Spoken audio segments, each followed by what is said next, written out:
네, 우리 사사기 말씀 우리 한 구절 찾아 읽고요. 우리 기도하고 우리 사사기 좀 살펴보도록 하겠습니다. 사사기 1장 1절과 2절 말씀입니다. 사사기 1장 1절과 2절 말씀입니다. 우리 같이 함께 읽겠습니다. 여호수아가 죽은 후에 이스라엘 자손이 여호와께 묻자와 가로되 우리 중 누가 먼저 올라가서 가나안 사람과 싸우리까? 여호와께서 가라사대 유다가 올라갈지니라. 보라 내가 이 땅을 그 손에 붙였노라 하시니라. 아멘. 우리 기도하시겠습니다. 하나님, 오늘도 저희들이 하나님의 말씀 앞에 섭니다. 이스라엘의 역사를 통하여 하나님께서 오늘도 우리에게 말씀하여 주심을 감사드리옵나이다. 하나님, 저희들이 하나님의 말씀에 귀를 기울이게 하여 주시고 주님이 말씀하실 때에 온전히 순종하게 하여 주시옵소서. 성령 하나님께서 오늘도 하나님의 말씀 앞에 서는 사랑하는 지체들을 기억하여 주셔서 이 말씀을 따라 거룩한 하나님의 백성의 삶을 살아가게 하여 주시옵소서. 예수 그리스도의 이름으로 기도드리옵나이다. 아멘. 네, 우리 책 가지고 오신 분들은 323페이지 우리 한번 보시기 바랍니다. 자, 사사기 우리 여러분들이 가지고 있는 책 보면은 중요한 단어 몇 가지를 찾아볼 수 있습니다.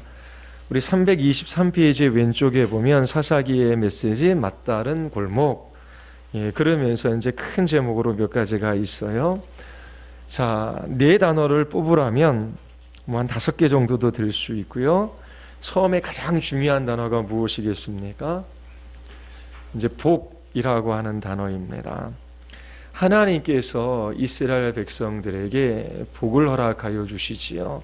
그 복이라는 게 뭡니까? 하나님께서 가나안 땅을 그들에게 주시겠다라고 약속해 주셨어요. 그들은 짓지 않는 집에 살게 되고 또 가꾸지 않는 포도원을 가지게 되었습니다.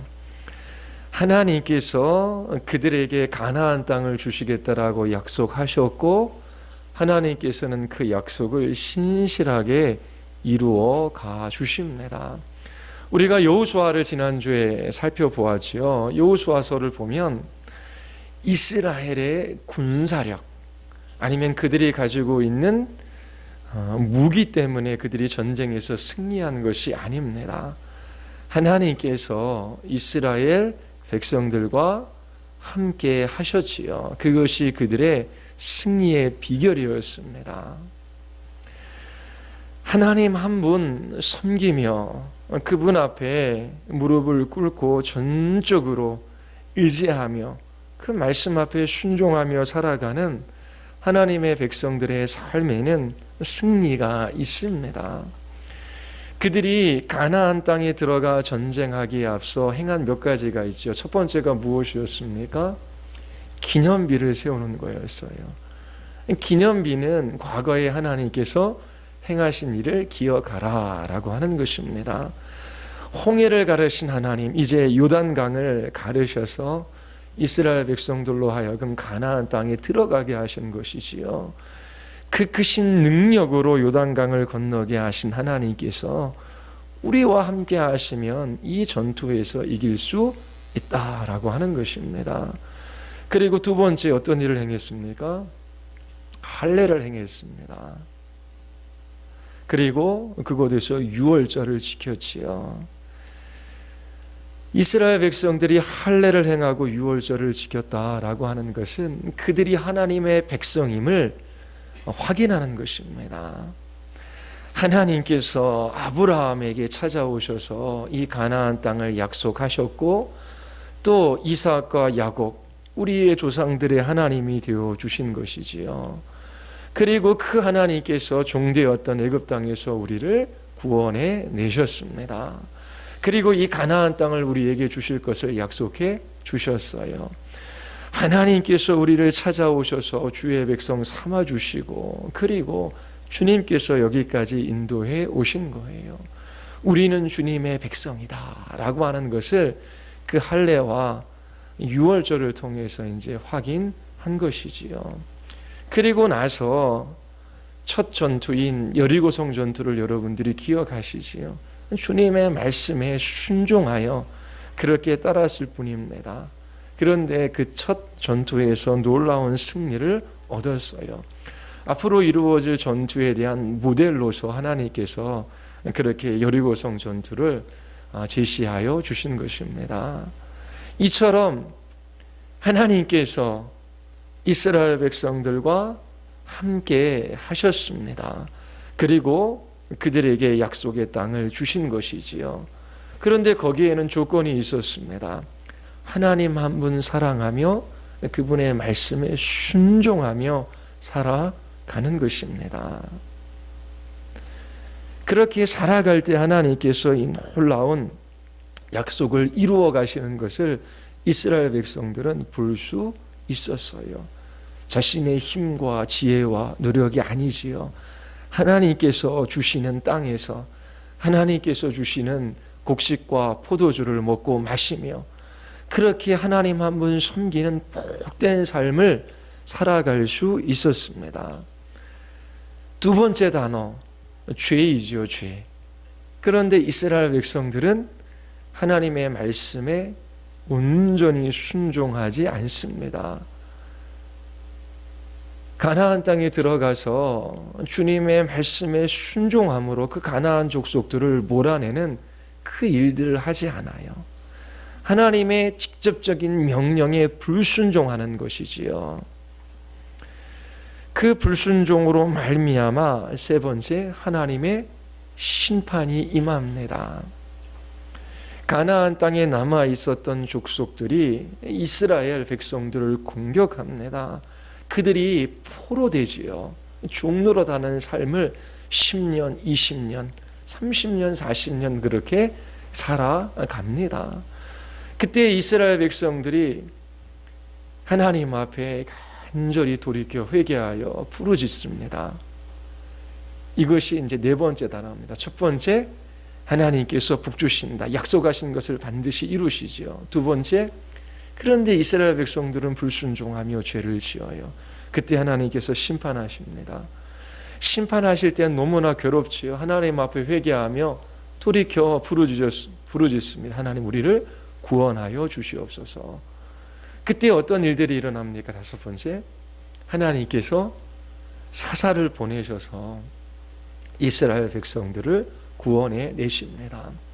그런데 사사들이 이 이스라엘 백성들을 구원할 때 그 사사의 그 하나님의 부르심을 따라 그 이스라엘 백성들을 구원해낸 그 일들을 보면 이스라엘 전체에 관련된 것이 아니라 어느 한 지역 아니면 어느 한 부분, 그렇게 이제 하나님께서 일하시는 것을 보게 됩니다. 그리고 사사들은 온전한 사람이 별로 없어요. 다 문제투성이인 사람들입니다.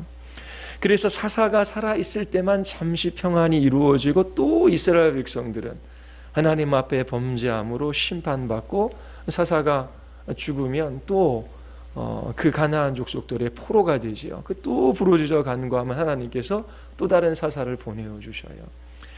이처럼 구속사 가운데 하나님께서 이 이스라엘 백성들을 통하여 우리에게 보여주시는 것이 있어요. 궁극적인 것은 21장 25절에 보면 이스라엘의 왕이 없으므로 사람이 각각 그 소견에 오른 대로 행하였더라. 사사를 통하여 하나님께서 이스라엘 백성들을 잠시 구원하시지만 그 사사들은 완전하지도 않고 온전하지도 않았습니다. 이스라엘 백성들이 왕을 원하지요. 그런데 참다운 왕은 예수 그리스도 한 분이시라고 하는 거예요. 그래서 이스라엘 역사 가운데 하나님께서 가장 훌륭한 왕인 다윗을 하나님께서 보내어 주십니다. 물론 문제 있는 왕들도 많이 있었지요. 다윗은 예수 그리스도의 예표입니다. 그래서 이처럼 실패할 수밖에 없는 사람들, 모세도 예언을 했어요. 그리고 여호수아도 예언했습니다. 너희가 그 땅에 들어가면 하나님을 온전히 섬길 수 있다 없다? 없다라고 하는, 너희들은 실패하고 말 것이다. 구속사에서 완전하고 온전한 왕이신 예수 그리스도, 그분을 향하여 그렇게 이 역사가 달려가고 있음을 우리가 이 사사기를 통해서 볼 수 있습니다. 이처럼 우리가 이 사사기를 볼 때에 그 5개, 크게는 네 가지죠. 돌아가는 그 서클들을 잘 기억하면 됩니다. 하나님께서 이스라엘 백성들에게 약속한 것을 이루시지요. 그런데 이스라엘 백성들은 하나님 앞에 불순종합니다. 하나님의 심판이 있어요. 그런 회개하고 돌이켜 이들은 구원을 부르짖습니다. 하나님께서 사사를 보내어 주시는 것이지요.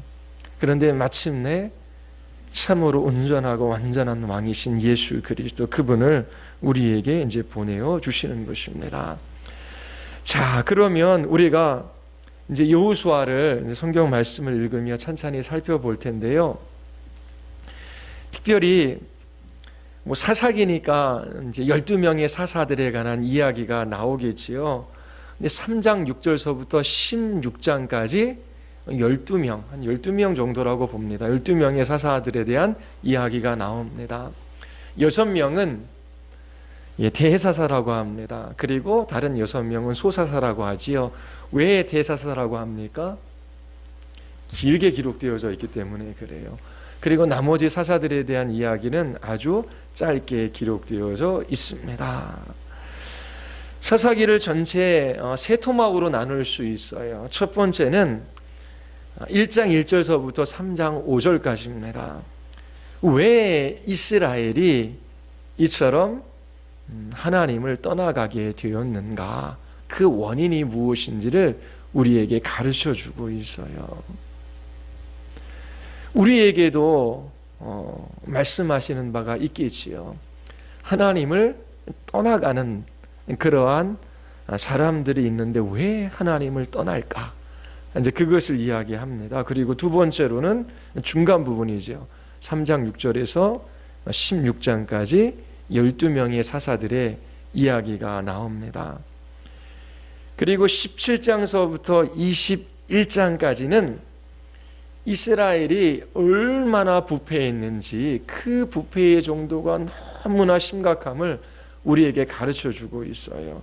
17장, 18장은 종교적인 부패입니다. 그리고 19장서부터 21장까지는 도덕적인 부패에 대한 이야기가 기록되어져 있습니다. 자, 그러면 얼마나 이 이스라엘 백성들이 부패했는지 우리 뒤에서부터 우리 같이 한번 살펴보겠습니다. 사사기 17장 한번 보십시오.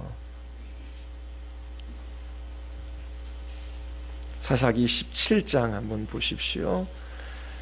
이스라엘의 종교적인 부패에 관한 이야기가 나옵니다. 다 읽어보면 시간이 좀 걸릴 것 같아요. 그래서 여러분들이 집에 가서 한번 읽어보십시오. 미가라고 하는 한 집안 이야기를 이 성경 기자는 하고 있어요. 어떠한 일이 일어났냐면 한 집안에 사설 신당을 만듭니다. 에봇을 만들고 드리빔을 그렇게 만들어 놓지요. 그리고 그 앞에서 절을 합니다. 그리고 자기 자신의 아들을 제사장으로 삼습니다. 하나님을 예배하는 성소는 따로 있어요. 실로에 있었지요. 그런데 자기 자신의 개인적인 집에 사설 신당을 만들어 놓고 자기 아들을 제사장으로 삼습니다. 언제든지 자기 자신의 방식대로 하나님께 나아가 하나님이 주시는 복을 누려보겠다라고 하는 것입니다. 대표적으로 이방 종교를 섬기는 사람들이 그렇게 자기 자신의 집에 사설 신당을 많이 만들어 놓습니다. 그런데 여호와를 섬기는 이 이스라엘 백성들이 이방 사람들처럼 그렇게 여호와 하나님을 우상 섬기듯이 섬겨 나가는 것이지요.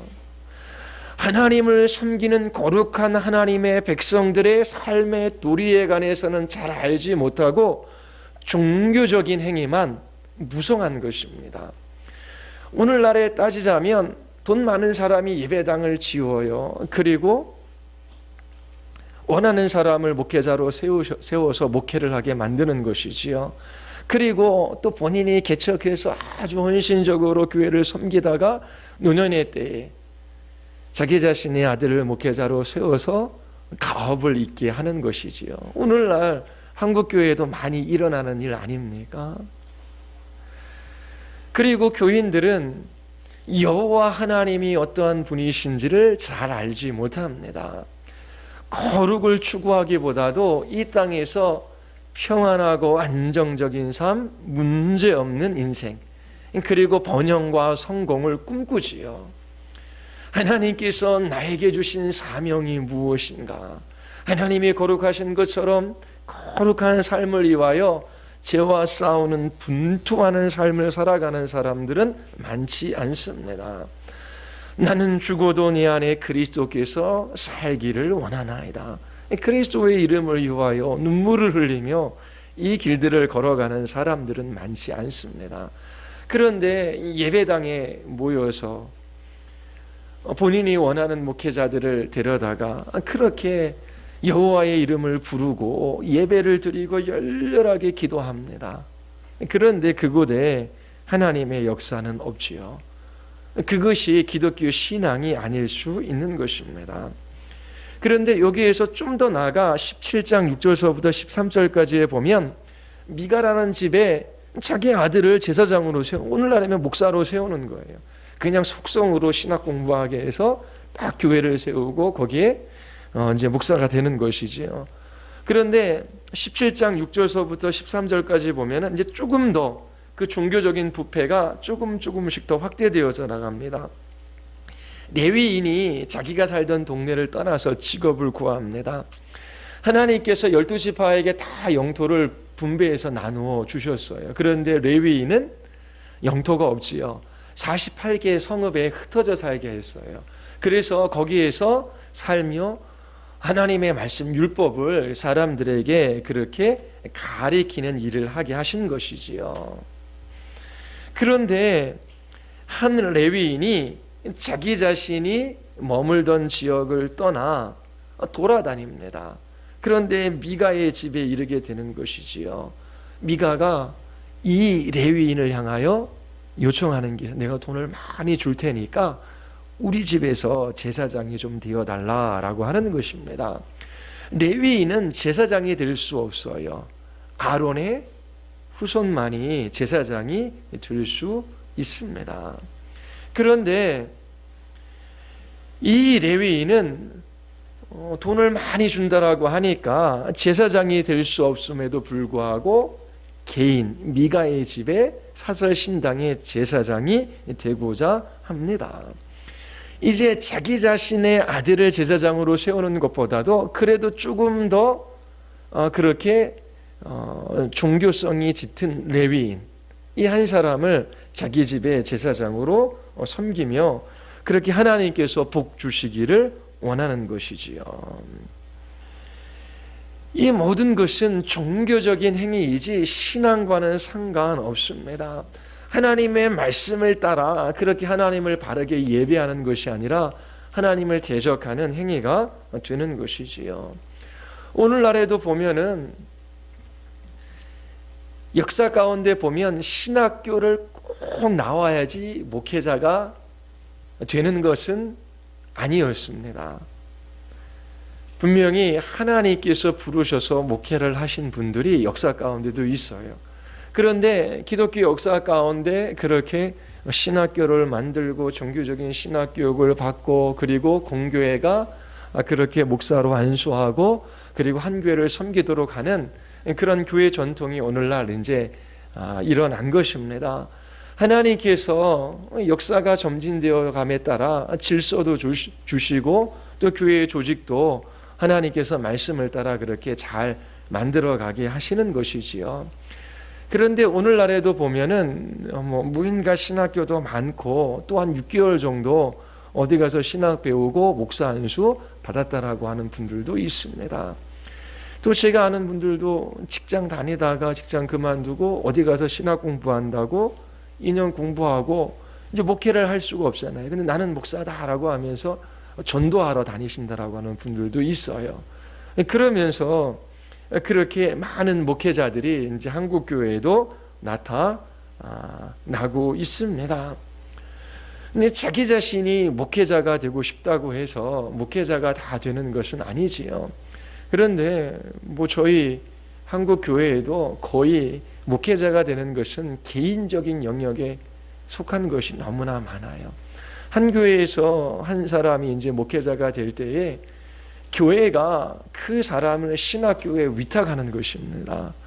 그러면 한 사람이 신학 공부를 한다라고 했을 때에 교인들이 기도하며 이 청년이, 이 사람이 하나님 앞에 목회자로 부르심을 받았는가라고 하는 것을 살펴야 하는 것이지요. 그래서 교회가 함께 기도하며 이 사람을 하나님께서 목회자로 부르시는구나 라고 하며 교회가 신학교에 위탁교육을 하는 것입니다. 그러면 신학교에서 그렇게 공부하고 그러면서 이제 그 목회자의 길을 걸어가는 것이죠. 그리고 교회는 한 사람의 목회자가 서기 위하여 물질적으로 또 기도로 그렇게 후원하며 하나님께서 한 사람의 목회자를 이 조국 교회에 보내어 주시고 또 온전하게 세워 주시기를 위하여 그렇게 함께 힘써 나가며 목회자를 세워나가는 과정이 있어야 되는데 요즘에는 그런 전통들이 다 무너졌어요. 그래서 청년들 중에 신학교 가겠다고 하면 말리기가 쉽지가 않거든요. 저한테도 찾아와도 거의 90%는 하지 말라라고 합니다. 그런데 본인이 소명받았다라고 가겠다라고 하는데 어떻게 합니까? 가지요. 가서 중간에 그만두는 사람도 있고 또 총신대 신학대학원에서 목회학 석사 과정에 한 360명도 되나요? 그런데 3분의 1 정도는 나중에 목사 안수를 받아도 목회를 하지 않는 사람들입니다. 그렇게 들어가는 것도 쉽지 않고 들어가서 공부하고 나중에 목회를 한다라고 하더라도 3분의 1 정도는 목회를 하지 못하고 있어요. 모든 사람들이 다 그렇게 사명을 받아서 그 길들을 걸어가는 것은 아니지요. 그런데 오늘날에는 하고 싶으면 본인이 할 수 있어요. 이 교회에서 반대하면 저 교회 가면 저 교회에서 추천해주고 가고 그리고 추천서도 나중에 아는 목사님한테 받으면 되는 거고 그러면서 쉽게 그렇게 목회자가 되는 그런 일들이 오늘날에도 있습니다. 이 종교적인 부패가 이 이스라엘 백성들 가운데도 나타나는데 레위인이 아무나 제사장이 될 수 있는 것이 아니지요. 그리고 어떻게 한 집안의 제사장이 될 수 있습니까? 돈을 많이 준다니까 그렇게 한 집안의 제사장이 된 것입니다. 그리고 18장에 보면은 이제 한 가정에서 더 확대돼서 한 지파가 얼마나 그렇게 부패에 갔는지를 우리에게 보여주고 있어요. 18장에 보면 단지파 이야기가 나옵니다. 이 단지파는 블레셋 근처에 있는 땅을 그렇게 배당을 받았어요. 그런데 블레셋이 너무나 강하니까 이 지파에서 새로운 땅을 찾아 나선 겁니다.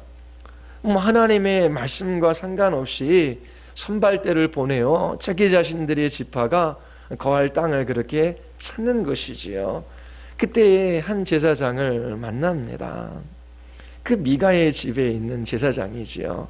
물어요. 자기 자신들의 앞길에 관해서 평안하고 잘 될 것이라고 그렇게 이야기를 해 줍니다. 이 미가 집에 있는 이 제사장이 자기도 가짜니까요. 단 지파가 땅을 찾아서 이렇게 헤매는 이것은 하나님의 말씀에 위반되는 것이라고 정확하게 꼬집어주고 그들의 잘못을 책망해 줘야 되는데 그렇지 않고 위로의 말을 해주고 평안할 것이라고 그렇게 말합니다. 그러면서 이제 18장 뒤쪽까지 쭉 가면은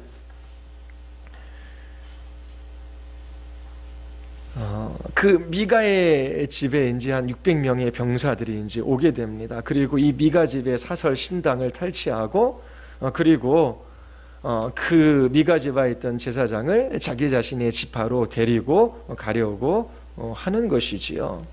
이 제사장이 기뻐하며 이 단 지파의 제사장 되기를 원합니다. 이제 한 가정의 종교적인 부패에서 그리고 그 이스라엘 백성들을 가르쳐야 할 레위인의 부패, 거기에서 더 나아가 한 지파가 하나님의 말씀과 상관없이 그렇게 부패해가는 모습을 우리에게 보여주고, 그리고 그 가짜 제사장은 이 단 지파의 제사장이 되고자 하는 것이지요. 그 이유가 무엇입니까? 한 가정의 제사장이 되는 것보다 한 지파의 제사장이 되는 것이 훨씬 더 좋기 때문에 그래요. 오늘날에 따지면 목회자들이 다 그런 것은 아니지만 큰 교회, 그리고 많은 연봉을 주고 그리고 원하는 일들을 하고 싶어하는 교회에 가기를 원하지, 큰 교회 목사님이 뭐 작은 교회 청빙받아서 가는 일들이 있겠습니까? 신학생들도 보면 1학년 때는 대부분 한 70%, 80%는 유학을 가겠다 그래요. 근데 공부할 수 있는 머리는 10명이면 뭐 한두 명도 안 되거든요. 학문할 수 있는 사람은. 또 목회자의 자질을 가지고 있는, 좋은 성품을 가지고 있는 신학생들도 많아요. 근데 대부분 7, 80%는 유학 가겠다 그래요. 근데 그게 뭐 나쁜 것입니까? 그런데 공부할 수 있는 머리가 안 되는 사람도 있어요.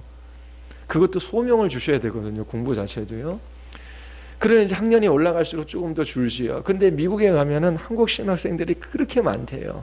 미국 신학교는 한국 신학생들이 먹여 살린다라는 그런 얘기도 예전에 있었습니다. 왜냐하면 가서 THM이라고 이제 그 신학 공부하거나 아니면은 목회학 박사라도 받아야지 돌아와 이렇게 청빙을 받을 수 있는 자격 요건이 되거든요. 처음에는 내가 공부해서 어느 교회 청빙받아 가기 위해서 이 공부한다라고 말하진 않지요. 그런데 독일에서, 프랑스에서, 영국에서 목회하시는 분들 제가 여러 번 만났거든요.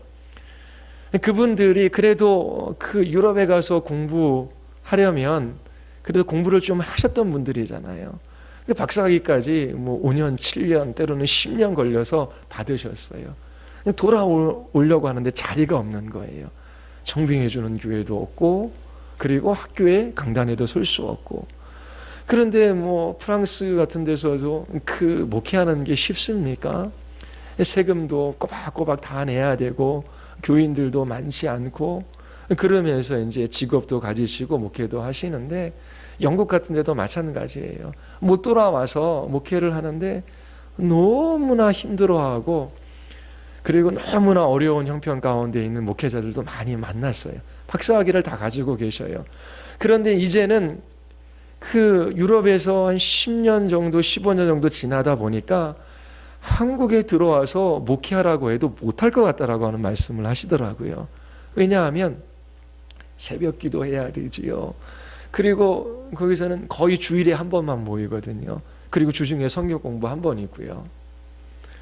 그런데 이거 뭐 신방서부터 시작해가지고 뭐 말씀 사역하는 것도 교회 이런저런 일들도 그렇고, 너무나 이제 한국교회를 떠나왔기 때문에 이 바쁜 한국교회 목회자로서 이 일들을 감당할 수 있을까?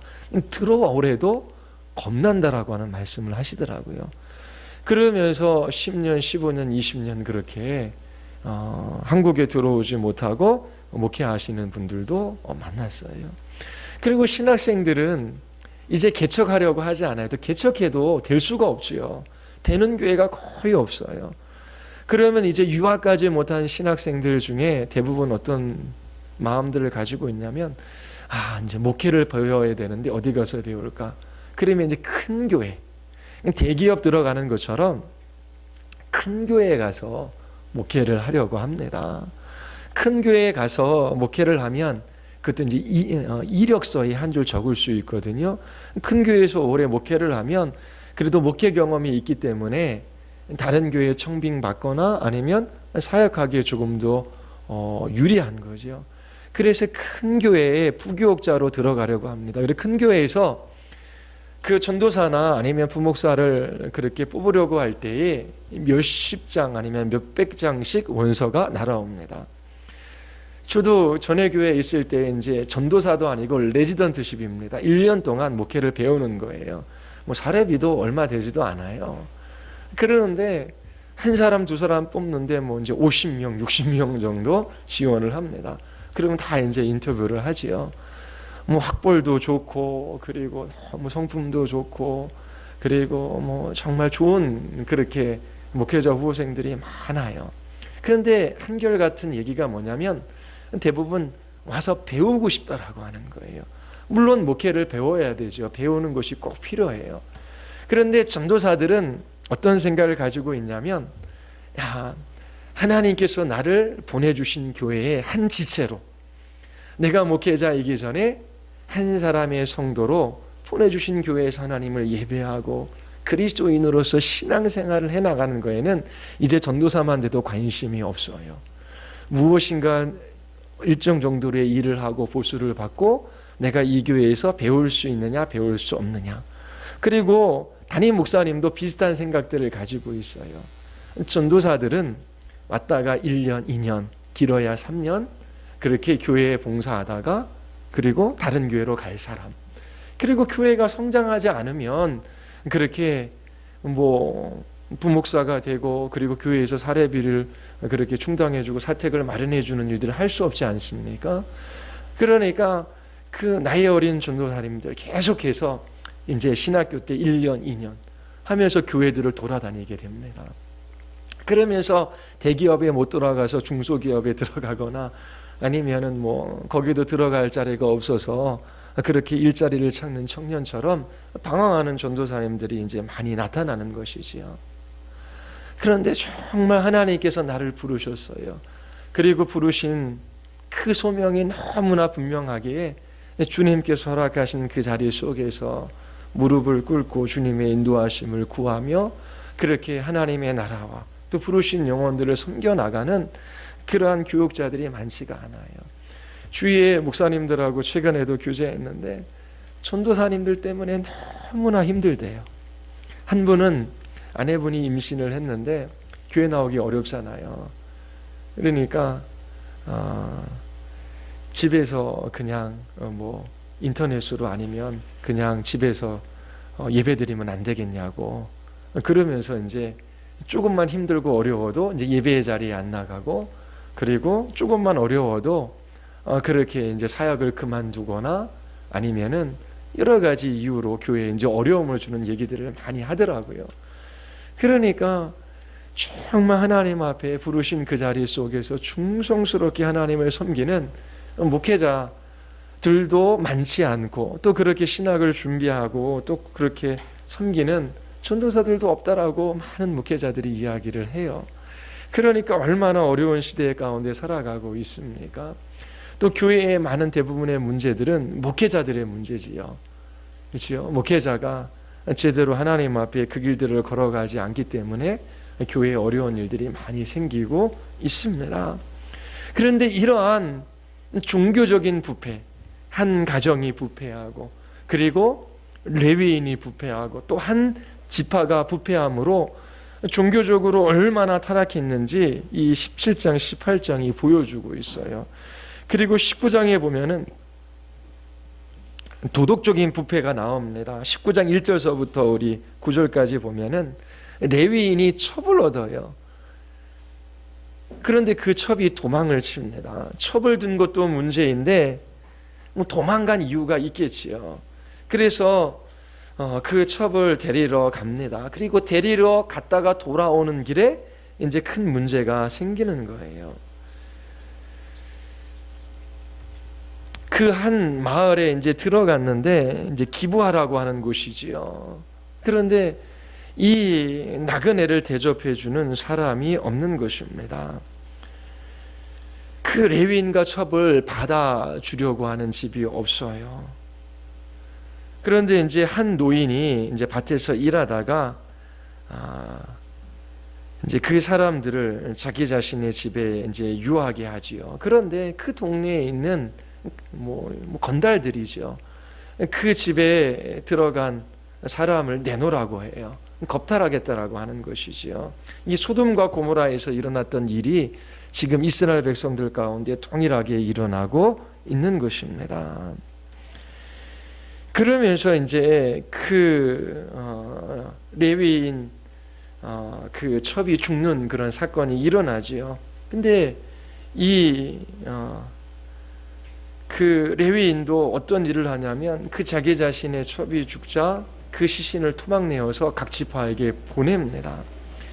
그것으로 인하여 이제 이스라엘 이 전체에 이제 내전이 일어나게 됩니다.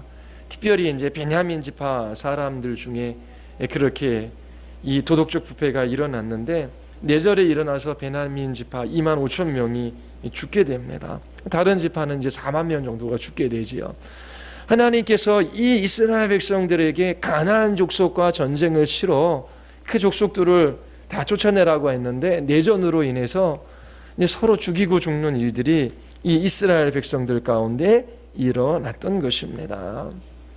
오늘도 교회 안에 싸움들이 많지요. 목사님, 장로님들이 싸우고 교인과 교인들이 갈라지는 일들이 있어서 세상 법정에 가서 호소하는 일들이 많아요. 특히 요즘의 대형 교회들, 작은 교회들은 드러나지 않기 때문에 없는 것처럼 보이지만 작은 교회나 큰 교회나 교회가 나뉘어지고 깨트려지고 법정 소송까지 가서 그렇게 어려움을 당하는 시대 가운데 우리가 살고 있습니다. 이 시대에도 동일하게 그렇게 하나님의 백성들이 서로를 향하여 죽고 죽이는 그러한 일들이 일어난 것입니다. 그러면 왜 이제 이런 일들이 일어났느냐라고 하는 것입니다. 우리 사사기 1장 우리 되돌아가서 그 원인이 무엇인지를 우리 한번 살펴보도록 하겠습니다. 1장 18절서부터 우리 36절까지 쭉 보면은 결국은 이스라엘 백성들이 하나님의 말씀에 불순종한 거예요. 가나안 족속들을 다 쫓아내지 못하죠. 그들에게 힘이 없었기 때문이 아닙니다. 가나안 족속들을 자기 자신의 종으로 부리고 그곳에서 더 이상 싸우기를 멈춥니다. 2장 1절 2절 우리 같이 한번 읽어볼까? 우리 2장에 가서 보시면은 2장 1절 2절입니다. 같이 함께 읽겠습니다. 같이 시작. 여호와의 사자가 길갈에서부터 보김에 이르러 가로되 위로 애굽에서 나오게 하고 인도하여 너희 열조에게 맹세한 땅으로 이끌어 왔으며 또 내가 이르기를 내가 너희에게 세운 언약을 영원히 어기지 아니하리니 너희는 이 땅 거민과 언약을 세우지 말며 그들의 단을 헐라하였거늘 너희가 내 목소리를 청종치 아니하였도다. 그리하면 어찌 미뇨.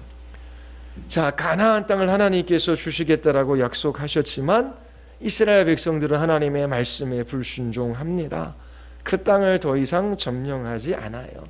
왜 그렇습니까? 전쟁하는 것이 힘들기 때문에 그래요. 오늘도 마찬가지 아닙니까? 그리스도인으로 살아가는 것이 쉽습니까? 결코 쉬운 싸움이 아니. 매일매일 전쟁이 있습니다. 우리 안에 있는 죄, 세상의 유혹, 사단의 시험과의 싸움이 있어요. 죽을 때까지 이 싸움은 끝나지 않습니다. 끝나지 않아요. 그런데 이스라엘 백성들이 그 싸움을 멈춘 겁니다. 왜냐하면 자기 자신들도 전쟁터에 나가면 죽을 수 있어요. 자녀들도 전쟁터에 나가면 죽을 수 있지요. 이제 어느 정도의 땅도 차지했고 그리고 힘도 있어서 그 땅을 지킬 수 있을 것 같아요. 평안한 삶을 원한 것이지요. 그래서 그 땅의 백성들과 타협합니다. 이제 하나님의 음성을 더 이상 듣지 않습니다. 그렇게 하나님의 말씀에 불순종하게 되지요. 우리 2장 3절서부터 5절까지 우리 같이 한번 읽겠습니다. 다 같이 시작.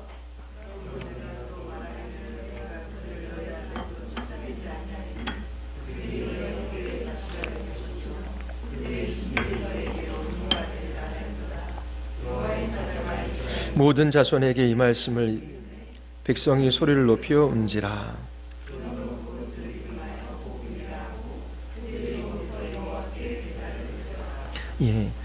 이제 이들이 이처럼 하나님께 불순종하게 된 그러한 그 배경이 있습니다.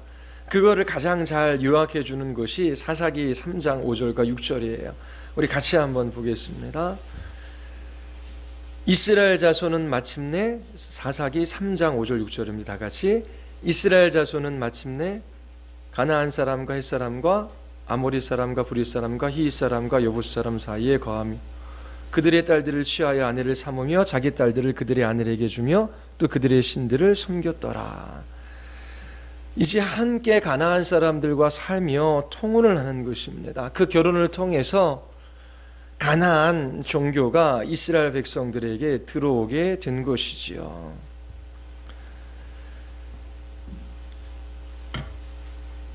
이제 이스라엘 백성들은 가나안 종교를 겸하여 섬기게 된 겁니다. 그 땅의 백성들과 통혼하며 살아갈 때에 그 땅의 백성들이 섬기는 신이 좋아 보이거든요.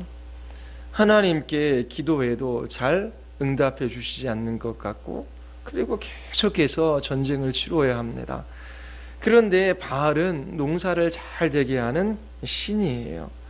그리고 또 바알 종교에는 신전에서 여사제가 성적 관계를 맺는 어떤 그런 종교적인 의식을 했어요. 이처럼 부유하게 해주고 또 성적으로 쾌락을 주는 그 땅의 종교가 좋아 보이는 것이지요. 오늘도 마찬가지예요. 신앙생활 하는 것은 뭔가 힘들고 어렵고 고리타분하고 그리고 또한 재미도 즐거움도 없는 것 같아요. 그렇다고 하나님을 떠날 수는 없는 것이지요. 그런데 하나님 없이 살아가는 사람들은 좋아 보여요. 잘 사는 것 같아요. 그러면서 저들은 어떻게 저렇게 기뻐할까? 어떻게 저렇게 잘 살까? 저들은 저렇게 어떻게 행복해 할까? 그들이 무엇 때문에 기뻐할까? 라고 하며 세상 사람들이 살아가는 삶의 방식에 관심을 가지는 거예요. 그래서 그들처럼 나도 살며 그들이 기뻐하는 것, 나도 기뻐하기를 원하는 것이지요. 그러면서 세상이 뭔가 좋아 보이는 것을 따라 살아가는 것입니다. 이러한 일들이 오늘날에도 일어나고 있는 일들입니다. 이처럼 하나님께서 이스라엘 백성들에게 사명을 주셔서 그 땅을 취하게 하신 것이지요. 그 땅에서 분명히 하나님이 거룩하신 것처럼 그들도 거룩한 하나님의 백성으로 하나님이 어떠함을 드러낼 사명이 있는 것입니다. 그 사명을 따라가는 하나님의 백성들에게 하나님께서 모든 필요를 채워주시고 또 하나님께서 그들의 인생을 복되게 해주셔요. 그런데 그 순종의 길, 그 믿음의 싸움이 너무나 힘든 것입니다. 그래서 그 땅의 사람들과 타협하며 그 땅 사람들처럼 살아가게 됩니다. 그때 그들이 세상의 좋은 것을 쫓아서 살아갈 때에 세상의 기쁨을 잠시 누리는 것 같지만 그 가나안 족속들이 그들에게 가시가 된 것이지요. 그래서 가나안 족속들로 인하여 그들이 오히려 많은 고난과 또 고통을 경험하게 됩니다. 세상을 쫓아 그렇게 살아가는 것, 세상의 지혜와 세상의 방식을 따라 살아가는 것이 잠시는 평안하고 또 안전하고 또 잠시 번영을 보장해 주는 것 같지만 하나님의 백성들은 그렇게 살아가도록 부름받은 것이 아니에요. 그래서 손해를 보는 것 같고 그리고 조금 미련한 것 같고 잃어버리는 것 같고 그리고 아무것도 의지할 것 없는 것 같지만 그 부르신 삶의 자리 속에서 약속의 말씀을 붙들고 순종하며 살아가는 것은 너무나 중요합니다. 큰 것이 아니라 작은 것에 순종하는 거예요. 하나님께서 우리들에게 은혜의 방편을 주셨어요. 은혜 없이는 살아갈 수 없는 것이지요. 그래서 부지런히 하나님 앞에 새벽에 밤에 무릎을 꿇고 기도합니다. 또 주께서 말씀해 주셔야 되잖아요. 그래서 주님의 음성에 귀를 기울이며 말씀하면 제가 순종하겠습니다. 먹고 마시지 않으면 살아갈 수 없는 것처럼 매일 기도하고 하나님의 말씀 앞에 서지 않으면 살아갈 수 없어요. 그런데 그것이 쉬운 일입니까? 하나님의 은혜의 방편들을 무시하며 살아갑니다. 하나님의 말씀이 그 마음속에 있어서 그 말씀이 나에게 기쁨이 되고 그 말씀이 나를 붙들어주고 성령께서 그 말씀을 사용하셔서 이 세상을 이기게 하시는 것이 무엇인지를 경험하지 못하고 살아갑니다. 그러면서 적당한 종교적인 삶, 그리고 이 세상 사람들이 살아가는 삶의 방식을조차 그렇게 살아가는 거예요. 우리의 자녀들을 향해서도 마찬가지. 부모들이 세상적인 방식으로 자녀들을 아무리 사랑해도 자녀들이 부모의 사랑을 그렇게 알고 보응하는 거 아닙니다. 진실로 하나님 한 분 사랑하고 하나님 앞에 무릎을 꿇고 전심으로 하나님을 의지하며 살아가는 그 모습을 보면 자녀들이 하나님을 섬기게 되고 부모들을 존경하게 됩니다. 좋은 옷을 해 입히고 맛있는 것을 먹이고 원하는 용돈들을 다 주며 하고 싶어하는 일들을 다 하게 해줘서 이 자녀들이 부모의 사랑을 경험하는 것이 아니에요. 하나님 앞에 더 무릎 꿇고 하나님의 말씀을 의지하며 그렇게 믿음으로 살아갈 때 하나님께서 지금은 당장 우리의 자녀들에게도 해줄 것이 아무것도 없는 것 같지만 하나님만 의지하며 살아가는 그 부모들이 그 가문에 가장 좋은 유산들을 물려주는 것이고 그 가정을 하나님께서 지키셔서 주님 오실 날까지 주님 섬기게 하시는 것이지요. 그래서 제가 여러 번 말씀드리지만 자녀들 너무 신경 쓰지 마십시오. 말씀으로 잘 가르쳐야 되죠. 그런데 또 하나님 앞에 무릎을 꿇고 기도하며 하나님의 말씀을 따라 순종하며 어떻게 되든지 나는 하나님 한 분 섬기겠다라고 그 하나님 앞에 순전한 마음으로 그렇게 나아갈 때에 하나님께서 역사하여 주시는 것입니다. 그리고 그 이후에 보면은 이제 이처럼 이스라엘 백성들이 가나안 족속들과 통혼하며 그 땅의 종교를 섬기는 것이지요. 한마디로 세상이 좋은 것입니다. 그래서 하나님의 말씀 앞에 불순종하며 살아가요. 그때 하나님께서 이 가나안 족속들을 통하여 이제 지배받게 하십니다. 부르짖어 간절히 기도할 때 하나님께서 6명의 사사, 대사사와 6명의 소사사를 보내어 주시는데 이 사사들은 부족함이 많은 사람들입니다. 에웃은 왼손잡이지요. 아웃사이더, 소외된 사람을 그렇게 나타냅니다. 드보라는 남성 위주의 사회에서 여성 사사입니다. 사회적으로 소수인 사람이지요. 기드온은 겁쟁입니다. 두려움이 많은 사람이었어요. 입다는 기생의 아들입니다. 거의 조폭두목과 같은 성정을 가지고 있었던 사람이지요. 그런데 하나님께서 이처럼 연약하고 또 문제 많은 사람들을 부르셔서 그렇게 하나님께서 그렇게 이스라엘 백성들을 구원해 내셔요. 그래서 문제는 그들이 지도자를 원했어요. 그런데 하나님께서 지도자를 보내어 주셨는데 그 지도자는 하나같이 문제가 있는 사람이었어요. 이것을 통해서도 하나님께서 보여주고자 하시는 것이 있으신 것이지요. 결국 인간 지도자, 너희들이 원하는 사람이 너희들을 그렇게 하나님의 백성으로 그렇게 바르게 하며 이끌어 갈 수가 없다라고 하는 거예요. 하나님께서 그 사람과 함께 할 때에 그도 지도자가 될 수 있는 것이지요. 그래서 사람 지도자를 의지하는 것이 아니라 그 연약한 지도자를 통하여 그를 통하여 역사하시는 하나님 한 분을 바라보게 하시고자 하시는 그러한 은혜가 이스라엘 백성들에게 있던 것입니다. 우리도 얼마든지 사사시대의 교훈을 보지 못하면 오늘날의 교회도 동일할 수 있다라고 하는 것입니다. 보십시오. 오늘날의 교회에서 신앙생활을 해 나갈 때에 하나님의 말씀 앞에 서서 정말 그 말씀으로 찾아오시는 하나님을 만나 뵙고 그리고 정말 그 말씀을 붙들고 끝까지 믿음의 싸움들을 싸우는 사람들이 얼마나 있습니까?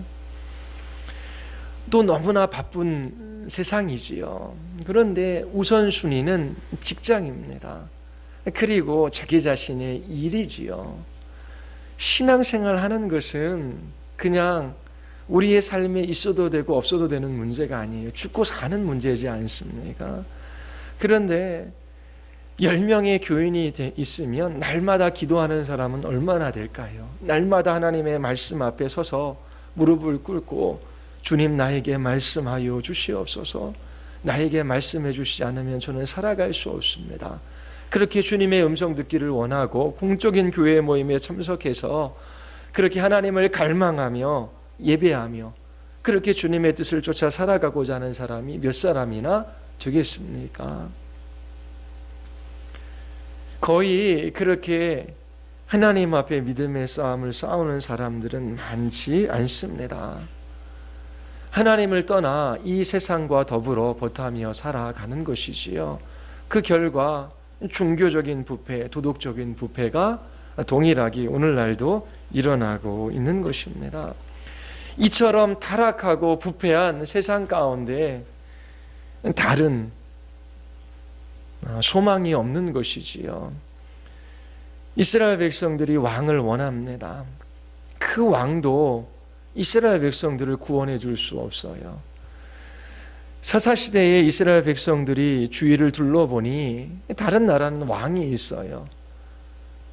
왕이 한 나라를 정치하고 또 그렇게 다스리는 것을 보니까 그 나라가 안정적이고 좋아 보이는 거예요. 그래서 사람 왕을 원했던 것입니다. 그들이 사사시대는 가장 복된 시대이거든요. 왕이 세워지면 세금 내고 또 그 왕 밑에서 종노릇하며 많은 어려움들을 겪을 수밖에 없는 그러한 제도예요. 좋은 것도 있고 나쁜 것도 있는 거죠. 그런데 사사시대에는 하나님께서 하나님의 임재가 있는 성막이 있지요. 그리고 제사장이 있고 레위인이 있어요. 그리고 각 지파마다 장로들이 있습니다. 그래서 함께 합의하고 함께 하나님을 섬겨 나갈 수 있는 아주 복된 시대예요. 최고의 시대로서 그렇게 하나님을 섬길 수 있는 그러한 환경을 하나님께서 주신 거예요. 그런데 그들 스스로는 이제 왕을 원하는 것이지요. 첫 번째 왕 사울, 사람의 눈에 보이기에 좋은 사람이지요. 결국 실패한 왕입니다. 하나님께서 이스라엘 백성들에게 원하는 왕을 주시는데 그들의 부르짖음은 옳은 것은 아니었어요. 그럼에도 불구하고 하나님께서 그들에게 왕을 주시고 또 이 땅에 오실 참 왕이신 예수 그리스도 그분에 관해서 이스라엘 백성들에게 이제 알려주게 되는 것이지요. 그래서 결국 이스라엘 백성들의 구속사를 통하여 참 왕이신 예수 그리스도 그분이 하나님의 백성을 통치하고 다스리시고 이끌어 가실 때에 그 백성들이 참으로 하나님 앞에 순종하며 하나님의 거룩한 백성들로 그렇게 나타날 수 있게 되는 것입니다. 자, 우리 시대에도 하나님께서 교회도 주시고 또 목회자도 보내어 주셨어요. 그런데 궁극적인 것이 아니지요. 하나님께서 그 공동체 또 보내주신 목회자를 통해 역사하실 때만 우리가 하나님 앞에 바르게 신앙생활을 할 수 있는 것입니다.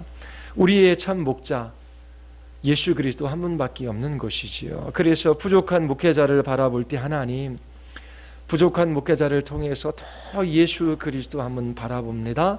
하나님께서 연약한 목회자를 붙들어 주셔서 주의 일들을 이루어 가 주시옵소서. 그러면서 목회자를 위하여 기도하며 우리의 왕이신 예수 그리스도의 통치와 다스림을 받으며 살아가고자 해야 하는 것입니다.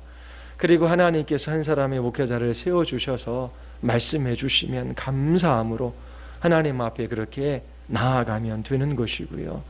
그리고 끝까지 우리는 믿음의 싸움들을 싸우는 영적인 군사로 부름받은 사람들입니다. 마음 먹으셔야 돼요. 이 땅에서는 참된 평안과 안식 없다. 예수 그리스도 안에만 있고 그리고 그 안식과 평안이 결국 주님의 나라에서 우리에게 주어질 것이다.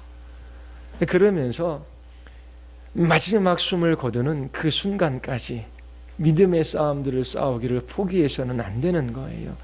젊었을 때만 주를 위하여 살겠다라고 하는 것이 아니지요. 호수를 꽂고 누워 있어도 주님을 섬길 수가 있어요. 주님을 섬길 수가 있어요. 그래서 마지막 죽는 그날까지 하나님 이 싸움을 포기하지 않고 주님의 말씀 앞에 순종하며 우리의 왕 되신 예수 그리스도 그분의 통치를 받으며 끝까지 이 길을 걸어갈 수 있도록 도와달라고 그렇게 기도하며 여러분들의 신앙생활 해나갈 수 있게 되기를 바랍니다. 우리 같이 기도하시겠습니다.